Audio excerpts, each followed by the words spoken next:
ನನ್ನೆಲ್ಲ ಆತ್ಮೀಯ ಸ್ನೇಹಿತರೆ, ನಾನು ರಾಜಾಣ್ಯರ ಕನ್ನಡ ಸಂಘದಿಂದ ಕರುಣಾದಿನೇಶ್ ಎಲ್ಲ ಪದಾಧಿಕಾರಿ ಪರವಾಗಿ. ಈಗ ಕೆಲವೇ ದಿವಸಗಳಲ್ಲಿ ಒಂದು ಸಮಸ್ಯೆ ಆಗಿದೆ. ಒಬ್ಬ ಪಂಚೆ ಹುಟ್ಟಂಥ ರೈತ ಫಕೀರಪ್ಪ ಅಂತಕ್ಕಂಥ ಹಾವೇರಿ ಜಿಲ್ಲೆಯ ರೈತ ಇಂಡಿಯನ್ ಸಿನಿಮಾ ನೋಡೋದಕ್ಕೆ ಟಿಕೆಟ್ ಬುಕ್ ಮಾಡಿದ್ದಾನೆ. ಟಿಕೆಟ್ ಬುಕ್ ಮಾಡಿ GT ಮಾಲಿಗೆ ಬಂದಿದ್ದಾನೆ, ಅವ್ನು ಪಂಚೆ ಹುಟ್ಟಿದ್ದಾನೆ ಅಂದ್ಬಿಟ್ಟು ಒಳಗಡೆ ಬಿಡೋದಿಲ್ಲ ಭದ್ರತಾ ಸಿಬ್ಬಂದಿ. ಇವ್ರು ಏನು ಅಂದ್ಕೊಂಡಿದ್ದಾರೆ, ಇವ್ರ ಮಾಲು ಕರ್ನಾಟಕದಲ್ಲಿ ಇದೆಯಾ ಇಲ್ಲ ತೇಲುಗು ನದಿ ತೀರದಲ್ಲಿ ಇದೆಯಾ? ನಮ್ಮ ದೇಶದ ಸಾಂಸ್ಕೃತಿಕ ಉಡುಪೆ ಪಂಚೆ, ನಮ್ಮ ದೇವರು ಹುಟ್ಟತಕ್ಕಂಥದ್ದು ಪಂಚೆ. ನಮ್ಮ ರಾಮ ಇರ್ಬೋದು, ಶಿವ ಇರ್ಬೋದು, ಕೃಷ್ಣ ಇರ್ಬೋದು, ಅದೇ ರೀತಿ ರಾಘವೇಂದ್ರ ಸ್ವಾಮಿ ಇರ್ಬೋದು, ಪ್ರತಿಯೊಬ್ಬ ದೇವ್ರದ್ದು ಒಂದು ಉಡುಪು ಪಂಚೆ. ನಮ್ಮ ಎಲ್ಲ ರಾಜ ಮಹಾರಾಜ ಹುಟ್ಟಿದ್ದು ಪಂಚೆನೇ. ನಮ್ಮ ದೇಶದ ಪ್ರಧಾನಮಂತ್ರಿಗಳು ಹೆಚ್ಚು ಭಾಗ ಹುಟ್ಟಿದ್ದು ಪಂಚೆನೇ.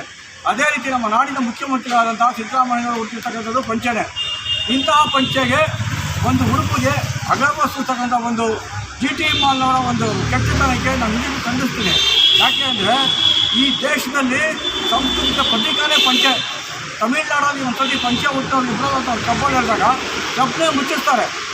ಅಂತಹ ಒಂದು ಸಂಸ್ಕೃತಿಯ ಪಂಚೆ ಮಾಲ್ನಲ್ಲಿ ಬೆಳೀತಕ್ಕಂಥ ಪ್ರತಿಯೊಂದು ಬಾಳ್ತಕ್ಕಂಥ ಬಟ್ಟೆಗೆ ರಾ ಮೆಟೀರಿಯಲ್ ಕೊಡ್ತಕ್ಕಂಥ ಒಂದು ರೈತ, ನೇರ್ ಕೊಡಬೇಕಕ್ಕೆ ರಾ ಮೆಟೀರಿಯಲ್ ಕೊಡೋನು ರೈತ. ಅದೇ ರೀತಿ ಮಾಲ್ನಲ್ಲಿ ಮಾಡ್ತಕ್ಕಂಥ ಆಹಾರಕ್ಕೆ ಅಕ್ಕಿ ಕೊಡ್ತಕ್ಕಂಥ ಒಂದು ರೈತ, ನಾಡಿನ ಜನತೆಗೆ ಅಕ್ಕಿ ಕೊಟ್ಟು ಅನ್ನ ಕೊಡುವಂಥವನು ರೈತ.